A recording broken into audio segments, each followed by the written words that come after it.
Welcome everybody to the RV podcast. This is episode 414. And this week we talk what real RVers think is going to happen in the next 12 months.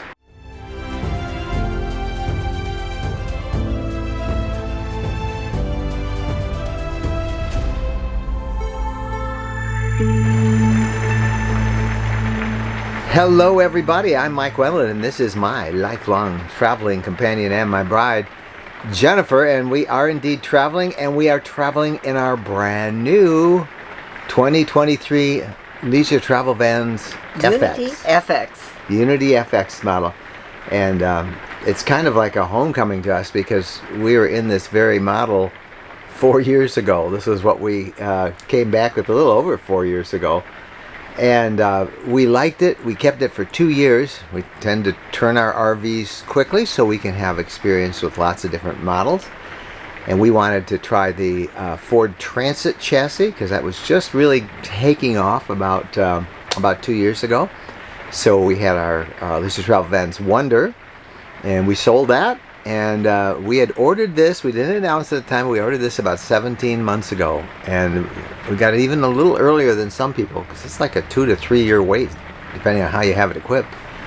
But we got it because we are the transportation company. We transported it from the Hershey RV show, which just ended. We spent a week there, and this was one of the models, the display models.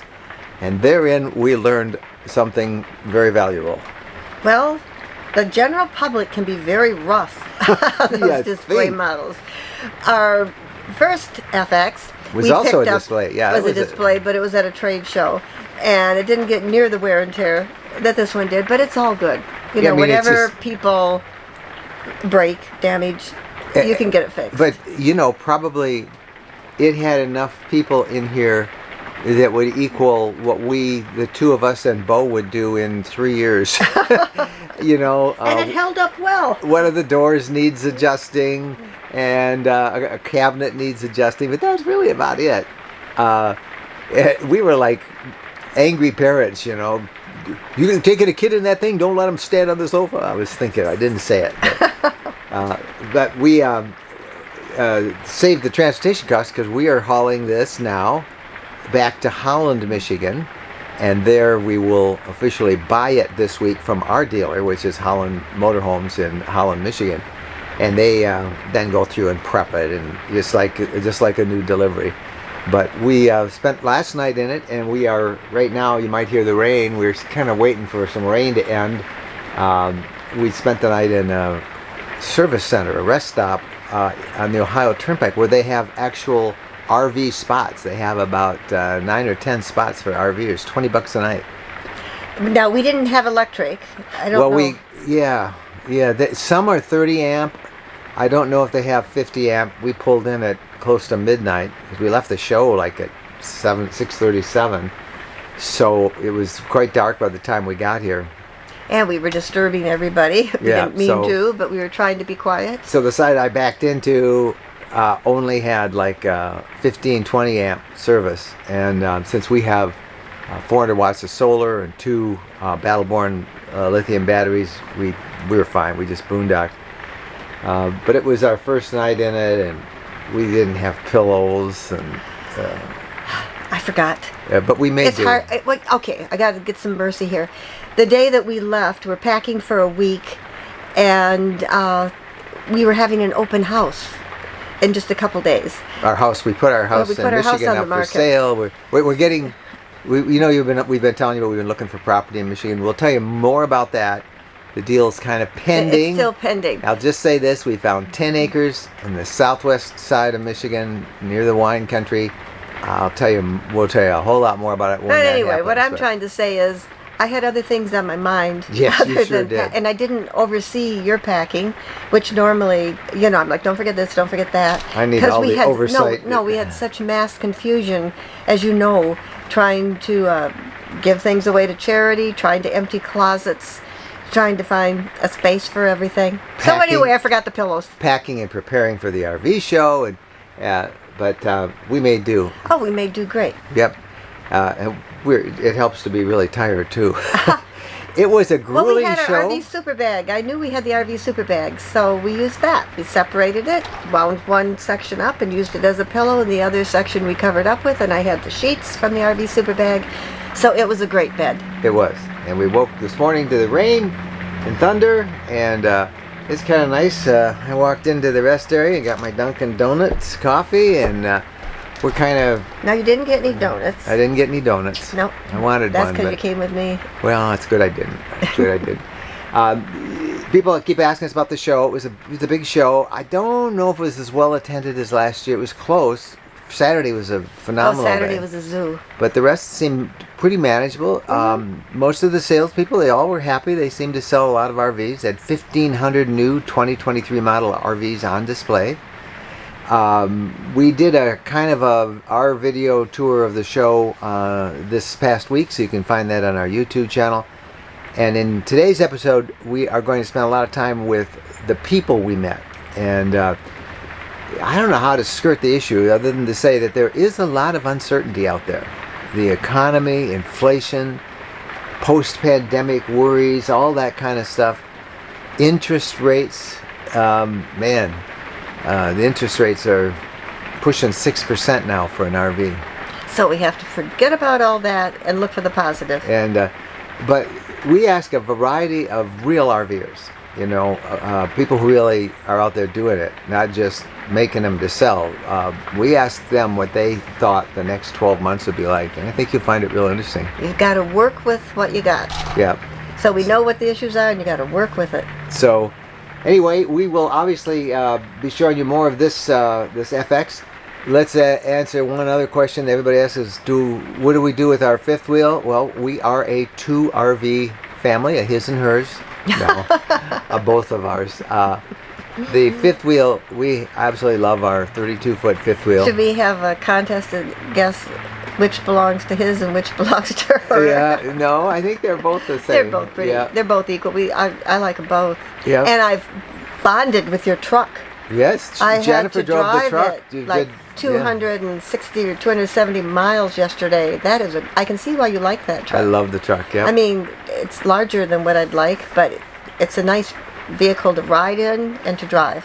And yep, so we were caravanning it back to the show. We still got some more to go today. So yes, we do have 2 RVs. And how do we use them? Well, the fifth wheel is sitting at our property in Tennessee right now, and we will be down there in about 3 weeks, yeah, for our gathering at the Buffalo River. We've got one of our gatherings, our meetups, about 100 plus people heading down there to spend most of a week exploring Middle Tennessee with us. So we're excited about that, and we'll be spending all of our time in the fifth wheel there. We will probably drive this, and our daughter, who's part of our team, will probably stay in this while they're down there working. And then we'll take this to Florida and then come back and pick up the fifth wheel, and hopefully then we'll be able to tell you all about our property in Michigan, because the fifth wheel will be going there as well. But we see the fifth wheel as, like, as you said, a cabin on wheels. And it's just really nice. It's just a nice base camp. And then we use the little motorhome here to scoot around for shorter trips and to do some exploring as well. We can tow a vehicle with this, by the way. It's one of the reasons we went back to the Sprinter, the Mercedes-Benz Sprinter 3500 diesel. Love it. Are we going to be able to tow the fifth wheel with this? No. Because I was just wondering, because if we drove this to Tennessee and then we were bringing the fifth wheel home. Oh. Are you going to make me caravan forever? Yeah, I got to figure that out. Yeah, well, we got to figure out the details. Yeah, we will. But the other thing is we can leave the fifth wheel there too in Tennessee as long as we want. I hope we didn't confuse you, because in answering the question, I'm confused. We didn't get much sleep last night. But we are having a good time. Yeah.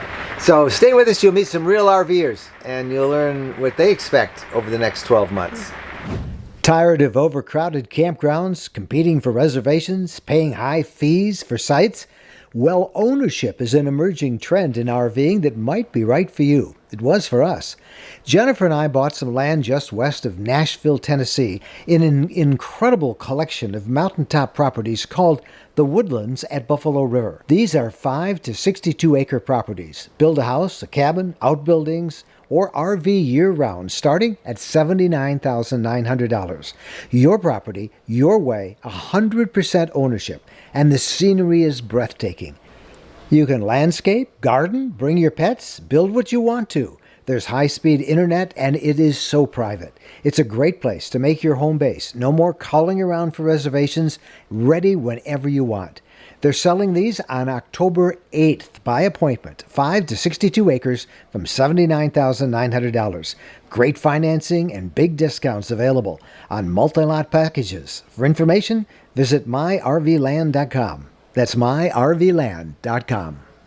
When we're asked what's the most important modification we made to our RV, it's an easy answer. Battle-Born batteries. Battle-Born batteries are quality, safe, reliable lithium batteries that allow us to stay out there off the grid longer. Lithium batteries charge faster, they charge fuller, they're longer lasting, they're maintenance-free, and Battle-Born batteries are protected by a 10-year guarantee.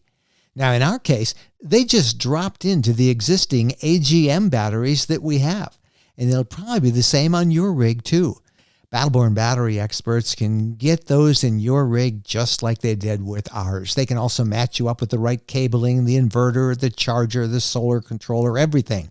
Jennifer and I swear by our Battle-Born batteries. They allow us to boondock off the grid. Check them out. Go to rvlifestyle.com/lithium. rvlifestyle.com/lithium. Hey, what's up? All right, welcome back. Time now for the interview of the week. And if you can tell, we're at the Hershey RV show, and that's where we're going to do the interview of the week.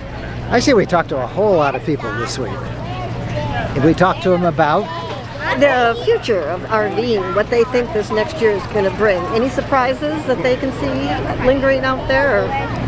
there's all this uncertainty coming on the heels of COVID, and I don't think we can sugarcoat that. There's a lot of people who are out there are wondering if this is the time to buy, what it means for their travel. So we thought we'd talk to real RVs and find out what they think. So let's listen to some of the people that we met and who offer a lot of great insight. Jimmy and Lisa Cox are friends from Find Us Camping. Yes. So guys, Yes, we are. So where do you think we'll all be in a year, and particularly as it affects the RV industry? Well, I know we're going to be traveling still. We will be on the road, but I see it as, with fuel prices being what they are, prices in general being what they are, I think it's going to make people stay places longer, not travel As far as we frequent, go. not stay a couple of days and then hit the road because you can't afford the fuel, so you'll stay in one spot longer and not move as often. I think it's going to help the campground worlds, because the campground people are going to stay 2 and 3 and 4 weeks more than just a week, and they're going to the next place. So. Well, right, because you'd still be camping, right? You'd just be moving place to place. So we have found that you already have that stay built in. You've budgeted for that. It's kind of a constant, but fuel you can kind of control. You don't have to travel as frequently, so you can cut back a little cost there. I'm not sure for like families with kids and stuff. That's a whole nother. I think they're going. I think everybody's going to stay still. I think people are going to have to stay still in one spot a little more. We're hoping everything changes. We're hoping everything changes and it goes different. And it will loosen up a little bit. We have noticed here at the Hershey show, it is slower the last couple of days. So I feel that it is slower than years past. You think it's the economy more than anything else? I think the economy is a big key, and I think the interest rates have changed a lot of people buying. I've talked to a couple of people now, and they have said that the interest rates are a little bit higher, which is scary, which makes the payments a little bit higher. So, well, and they're going back up again. Plus the campers are more expensive. So what we got 2 or 3 years ago, you can't buy now. Because everything's more expensive. Yeah. Groceries are more expensive. Everything's crazy more expensive. So a little uncertainty. Yep. Very, very much. We're all nervous. Maybe a lot of uncertainty. Yeah, we're all a nervous. lot of uncertainty. You just have to control what you can, because you can't control it all. So you have to control what you can. But get out there and do it. That's the key. Yeah, you got to get out there and have fun. Don't quit. Hi, I'm Susan Burnett. Where are you from, Susan? I'm from Minnesota at the moment. Okay. Moving to Colorado, Boulder. Well, that's a great place to go. Let me ask you a question then. Yeah. In light of everything that's happened, the COVID pandemic, inflation, all the uncertainty of today, Yeah. where do you see everybody in a year, and how is it going to affect the RV lifestyle?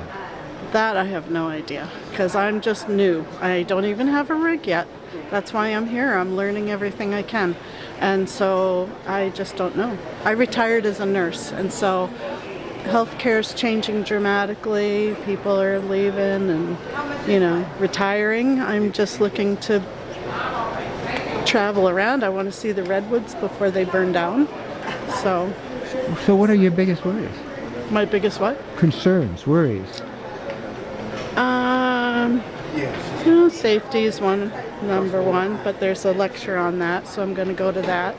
I'm traveling by myself. The financial part of it is a big worry, just because I'm changing over from being retired to being on a budget, and which I was on a budget before, but you know what I mean. And I don't know.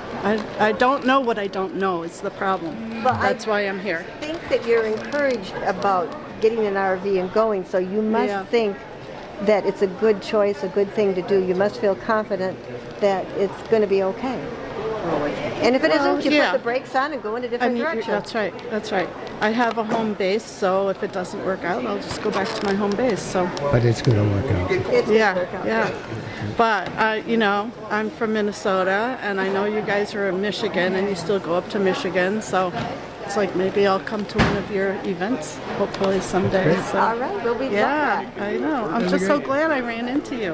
And Well, it's we're like, glad yes. you ran into us too. Hey, here we are with our friend Mark Kep. But Mark, the question we're asking everybody has to do with the uncertainty that we kind of find ourselves in as a nation these days. Where do you see us all in a year, particularly as it affects the RV industry, the RV lifestyle? So I'll respond to that with a story. My wife and I went full-time in 2009 during the last financial crisis. We sold everything we owned, bought an RV, hit the road. The reality is life is short. People only have so much time to go and travel and do things. A lot of people are retiring. They're still traveling now. I was just in Yellowstone a week and a half ago. Place wasn't sold out, it wasn't crazy, but the campgrounds were full and people had smiles on their faces. So in the end, people are going to camp. How they go about doing that? Are they buying new RVs, used RVs? Are they in a tent? I don't know the answer to that. I just know that people want to travel and enjoy the RV and camping lifestyle. So you see that continuing, and Oh, yeah. as somebody who started during the last financial uncertainty, do things really level out, as they say? Yeah, well, I mean, if you think about it, I mean, Mike, you've been in the industry long. You know how from 2012 to 2019, we were on this uphill cycle. COVID had this massive boost of campers, but on the other side of that, we're still on this upward cycle. What you're going to see change, though, is you're going to see RV new sales shipment numbers dip, and that'll be the big news. But that's missing the main trend, which is a whole bunch of RVs were sold. Those people are still using those RVs. They might not be traveling 1,500 miles for a trip, but they're going 50, 60 miles. They're camping, they're enjoying. In the end, you got to do something. In the stress and the anxiety of the world, you need to get away. And camping is the most affordable way to do that, next to sleeping in a tent in your yard. Bruce Howard, up in Marlboro, Maryland. And I'm Persephone Howard. Hi. Where do you think we'll all be in a year, and how's that all going to affect the RV lifestyle and the whole RV industry? What's your thoughts on that? Well, personally, I believe that people have gotten really complacent in the pandemic with being able to have the opportunity to work from home. And I think people are actually loving it. You know, if you have an opportunity to go on the road, and still work, still have an income coming in, still relax and have a life, I think people will take advantage of it now. I think that year is going to allow people to kind of, do a reset with their finances. They'll probably be able to, look into, earlier options for retirement and stay on the road. I think this was a time for us to really see how it feels to work remotely, live remotely, and people had an opportunity to kind of stay at home and realize there's a lot that we missed when the world closed. So people want to get back out and they want to see the world now, and RVing is just a great way to go. Yeah, Chris, you have to say you agree 100%, but your thoughts? I think a lot of people had a chance to work remotely that didn't have a chance to work remotely prior to the pandemic, and also a chance to look at lifestyle and lifestyle changes that they can make with what they were looking to do. So with the pandemic, a little bit of the inflation and things that are going to happen, maybe you might not get the big RV, you may get something a little bit smaller, but I don't think it's going to affect the marketplace in the sense of the vacation opportunities. They're going to exist in larger numbers, and maybe in a few parks may have a few less people there at times, but I do think it's going to continue to move forward just fine. What do you see as the biggest challenge for camping this next year? What do you see? I've seen larger corporations coming in and buying small mom and pop campgrounds, and then immediately the rates are increased 50% or better. And I think that's going to be tough for our RVers to actually, enjoy this lifestyle on a reasonable budget, but they're making it tough for us. What do you see people paying these days? I'm seeing from 80 to, I believe my wife saw something going up to well over the $200 mark from $80. So Wow. 60, 20, you're talking 300-400% markup. There was a campground that used to be used on a beachfront, so it was about $100 a night, and it's gone up to over $300 a night to be at the same site on a weekend. And that's just unaffordable. For $300 a night, I'd rather get a hotel and not have to clean my own bathroom. And they didn't do any big changes? Nothing. Like They took it from just a mom and pop name, and they changed it to a corporation name and added resort, but there wasn't anything different.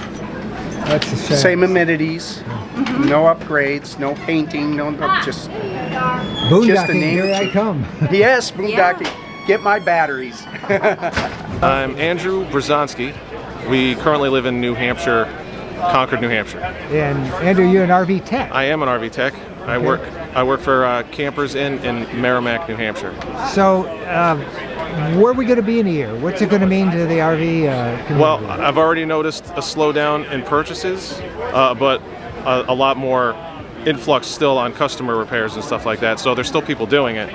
What I think is actually going to happen is that bubble that was been blowing up for so long is finally going to burst, as far as a lot of new people getting more purchases, more RVers. I think the people that want to RV will continue to RV, find out ways to RV, and the people that won't will hopefully still try to figure that out.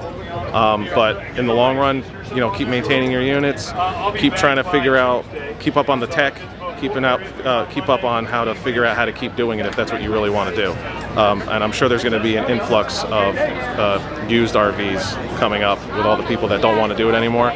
So hopefully that'll inspire people to continue to do it at a cheaper way. Yeah. That's what I think. So you think you're just going to make the best of it? Yeah, make the best of it. Do what you can to stay on the road if that's what you want to do. And just keep maintaining your RVs, keep doing your monthly checkups, that kind of stuff. And if you have to, you can downgrade to keep doing it until there's an opportunity for you to upgrade again. Like I said, I still think there's going to be an influx of used RVs after that bubble bursts, and it might give other people an easier way to get into it or an easier way to maintain their lifestyle financially if that's what their problems are. See, there was no sarcasm even. I kept it in for you. I really did. That's why I'm breaking a sweat. As you just heard, we're all going to carry on. There's a little bit of fear and trepidation, but we're RVers. We're going to go. Yep. And I thought some of the more encouraging things were that even, I think it was Mark Kepp who we talked to, who started full-time RVing during the last recession that the country went through. And he says, he's not going to worry about this one either because, like you say, time is limited. And there's no guarantee, so take advantage of today. Just be smart. All right, when we come back, questions of the week. When we're on a road trip, we always seem to find a way to stop at a Camping World center. There are over 225 Camping World locations across the country, and there's always one close by when we need parts and accessories for our RV or just want to shop. In fact, We have so much fun with Camping World, and as we talk about it as one of our sponsors, they have agreed to offer a 10% discount if you use the coupon code RVLifestyle10 when you buy $99 or more in merchandise. You'll find everything you want, from outdoor furniture and appliances, the ones you see us use in our videos and that we talk about here in the podcast. RV extras that include everything from camping chairs to fire pits, electrical accessories, must-have gadgets. Check them all out. And again, don't forget, use the coupon code RVLifestyle10 when you visit campingworld.com. Welcome back, and now it's time for the questions of the week. Now, we did a lot of meet and greets here at the Hershey RV show this past week, and there were a lot of questions that people have. So we recorded a few of them, and here they are with our answers. Dan and Fab, we're from Long Island. This is our first trip to the RV show, and as budding adventurers who want to film their own adventure, we're curious, how much content do you shoot versus how much makes it into a 30-minute format show? Aha! You can never shoot too much content. So you notice I'm shooting this. I don't know if I'll use it, but I may end up using some of these questions in one of our live feeds or in our podcast. I don't ever go anywhere without a camera. I shoot. I have had 3 cameras that we've been shooting here. We have a video that'll be on tomorrow. It's about 25 minutes, 30 minutes long, maybe a little longer. And I probably shot, how long do you think? 3 hours worth of video for that. So I edited it down. You know, you see us shooting on cell phones, like the Apple iPhone now. Oh my goodness, the quality of that is better than almost anything. So I'm always shooting with that, and there's no hard and fast rule. You kind of, and the more you do, the better it better you get, and the easier it is. But yeah. How long did it take you both to get this? I don't mind walking. I mean, I really don't mind walking. For an example, right? Are we going to try it? Well, our whole life has been, that we've been, yeah. Yeah, Mike, as a media person, he worked on NBC for 18 and a half years. So people recognized him. It took me a little while to get used to it. But I taught exercise classes, and I taught different classes, so I was used to being in front of people. It kind of came natural to me. But Mike, I think it's harder doing this for him to shoot more, because he's used to our traveling all different countries and all over the states for freelance work, where you are precise. You know exactly what you want, and you want to shoot in sequence. And so it's a little bit harder, I think, to stop and say, oh yeah, I've got to get the B-roll. Yeah. I've got to get the other things. I used to be a press photographer, so it was like that. It was rush, rush, rush, take 400 pictures just to give the newspaper 3. So that's why we're asking the question, because it's going to be tough narrowing down the best shots, the best videos now. But you mentioned B-roll, and it's like, don't forget to get the entrance to the state, and don't forget to get the name of the park, and do you work with a drone, and do you not work with a drone? I mean, there's so many people that are doing amazing content. It's always embarrassing when you forget to get somebody's name and where they're from. And that happened in what we're shooting tomorrow. So. Rule: everybody should have a name tag. But all the time, everywhere you go. My advice is, before you even start, kind of think about what the story is you want to tell. Now, the challenge is you don't know the story because you're not there yet, right? So when we came into this show, in past years we've done 20 RV reviews.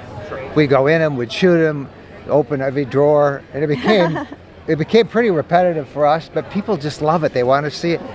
But it's just so exhausting. So we wanted to do something different this year. So we said, well, we're going to just talk about a couple of trends that we're noticing, and then we're going to just talk to people that we meet, like you guys. So that's the video that we came in, we're going to shoot, and that's the way we went. We identified one quick trend, which was here, which was, if you remember a few years ago, the big trend was to put lightweight trailers on the road, so you could tow a lightweight trailer. You didn't have to have a big Super Duty truck. Remember that, all those trailers, light written on the you side? see them ultra lightweight. Wind goes by, they're all going back and forth, So the trend is now that way with fifth wheels, which are certainly the nicer and the more luxurious of all the RVs out there. So we knew we wanted to do a lot with this 29-foot Arcadia, so we did a tour of that.